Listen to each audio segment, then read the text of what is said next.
నీ పేరు చెప్పు, ఏ కాలేజీ, ఏం చదువుతున్నావు, what you learn this 5 hours. అందరికీ నమస్కారం. నా పేరు విద్యా సంతోషి మనసు.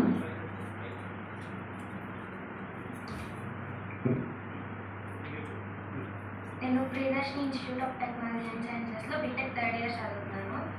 సో మాది ఊరు కాదు, మాది తెనాలి అనమాట. అదే చెప్పింది చాలు. మా ఊరు, మా కులము, మా ఇండియన్. నేను కావాలనుకో సో మాది తెనాలి.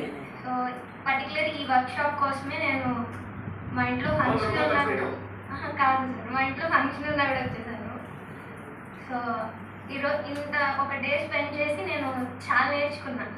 సో మొత్తం అంతా నేర్చుకున్న దాని అంతట్లో నాకు ఒకటి బాగా నచ్చింది.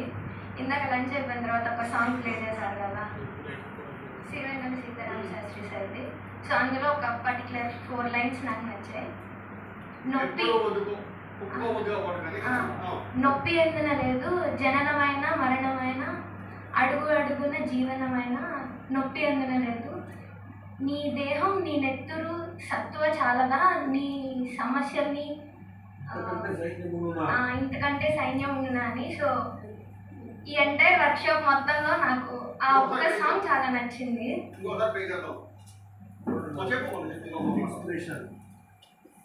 సో మనకి చాలా మంది ఉంటారు మన లైఫ్లో, మనం ఎవరో ఒక్కళ్ళనే తీసుకొని ఇన్స్పైర్ అవుదాం అనుకుంటాం, కానీ నేను అలా కాదు. సో ఇప్పుడు ఒక ఆయన ఎవరైనా బాగా బండి డ్రైవ్ చేస్తున్నారంటే ఆయన ఇన్స్పిరేషన్గా తీసుకుంటాను నేను. ఒక పర్టికులర్ టైంలో నేను బండి కొంటే నేను కూడా ఖచ్చితంగా అలా నడపాలి అని. నేను జాబ్ చేసిన తర్వాత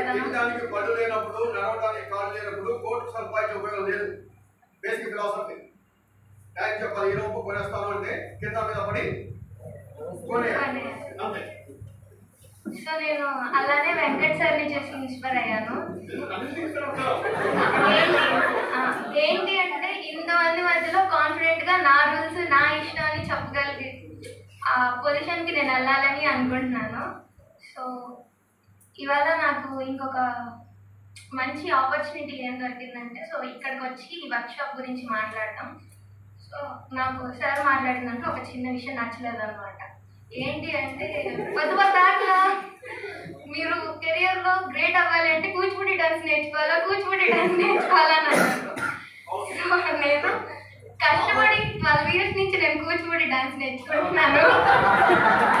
నేను చాలా ఫీల్ అవుతున్నాను అనమాట ఆ విషయంలో, నేర్చుకుంటే అవుతుందా అని. నేను కార్పొరేట్ లో ఉన్నాను కదా, కార్పొరేట్ అప్రోచ్ ఎలా ఉంటుందంటే, ఇప్పుడు ఈ కూచిపూడి, భరతనాట్యం, ఇంకోటి fashion, they have skills. First of all corporate ఏమో తీసుకుంది, నేను ఆ అమ్మాయికి ఒక 20,000 శాలరీ ఇస్తున్నాను అంటే ఆ అమ్మాయి నాకు 30,000 సంపాదించి పెడుతుంది అనేటువంటిది నాకు ఇంపార్టెంట్.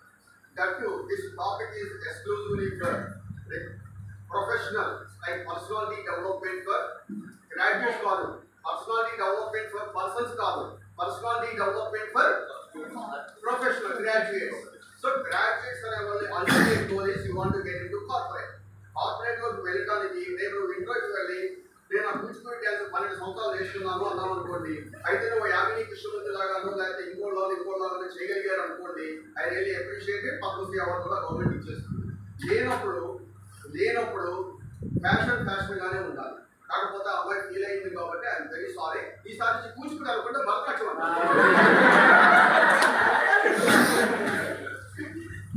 మాకు ఒకసారి కాలేజీలో ఆఫీస్లో మాకు ఎంబీఏ చేయడానికి చదువుకోవడానికి మాకు సంవత్సరానికి 15,000 ఉంది.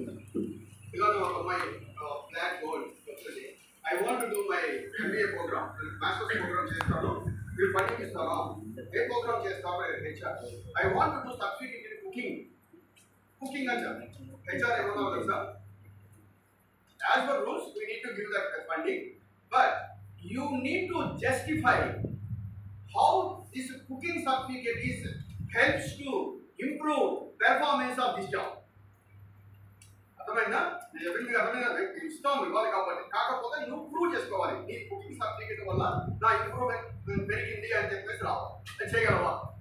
అదే ఇప్పుడు అమ్మాయి శాసో లేకపోతే ఇంకో పవర్ బిఐఓ లేకపోతే ఇంకోటి ఏంటో నువ్వు సిఎస్సి కంప్యూటర్ సైన్స్ చేసినప్పుడు అది ఉపయోగపడుతుంది. ఈ కంప్యూటర్ సైన్స్ జాబ్ చేయడానికి కూచిపూడి ఉపయోగపడుతుందా, పెర్ఫార్మెన్స్ ఇందులో ఉందా?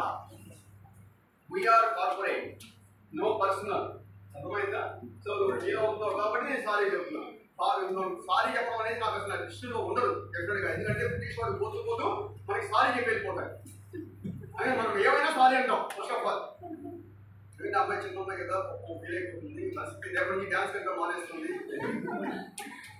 So okay. సో నేను నా లైఫ్లో ఫస్ట్ ఇన్స్పైర్ అయింది ఏ మాంక్ సోల్డ్ హిస్ ఫెరారీ అనే ఒక బుక్ చదివి. దాని ఆథర్ ఎవరో కూడా నాకు తెలియదు. బట్ ఆ టైటిల్ విన్నప్పుడు అనుకున్నాను, మాంక్ అంటే ఏంటి? మామూలుగా సన్యాసి లేదా బైరాగి. ఏ మాంక్ సోల్డ్ హిస్ ఫెరారీ అంటే ఒక బైరాగి దగ్గర ఫెరారీ కార్ ఎందుకు ఉంటుంది? ఈ బుక్ 1980s ఆ టైంలో పబ్లిష్ అయింది అనమాట. ఒక monk who sold Ferrari book యొక్క హోల్ ఆడియో కాపీ నాకు అవ్వదు. Whole audio copy. He is a famous lawyer. He is charging like $5,000 per hour charges. One particular point of time he realized he came to India. వచ్చి వాళ్ళ junior call చేస్తారు, నేను ఐదారు వేస్తున్నాను, అదే వేస్తున్నాను, తీసుకున్నాను. It's a great book. Great book. మీరు అక్కడ కావాలనుకోండి, మా వాళ్ళకు వాట్సాప్ నెంబర్ పంపిస్తే కనుక I will ask to send that books. నా దగ్గర చాలా బుక్స్ ఉన్నాయి, ఆడియో బుక్స్ ఉన్నాయి. అంటే మీరు కార్లో డ్రైవ్ చేసేటప్పుడు లేకపోతే వెళ్ళేటప్పుడు నేను అవన్నీ వింటుంటాను. డబ్బులు తీసుకోకుండా సినిమాలు నటించేటువంటి వాళ్ళ పాత్రలు వినడం చాలా తక్కువ. ఇంకోటి కూడా చెప్తున్నాను, సచిన్ టెండూల్కర్ ఏ మ్యాచ్కి డబ్బులు తీసుకోకుండా ఆడలేదు. భారత రత్న అవార్డు ఇవ్వాల్సి వస్తే ఇండియాలో ఫస్ట్ ఇవ్వాల్సింది ధ్యాన్చంద్. వాళ్ళకి బూట్లు కూడా లేకుండా, చెప్పులు కూడా లేకుండా దాదాపు 4 గోల్డ్ మెడల్స్ జర్మనీలో వచ్చేసి చేసినటువంటి ధ్యాన్చంద్. కానీ మీకు అలాంటి వాళ్ళంతా ఆదర్శప్రాయం.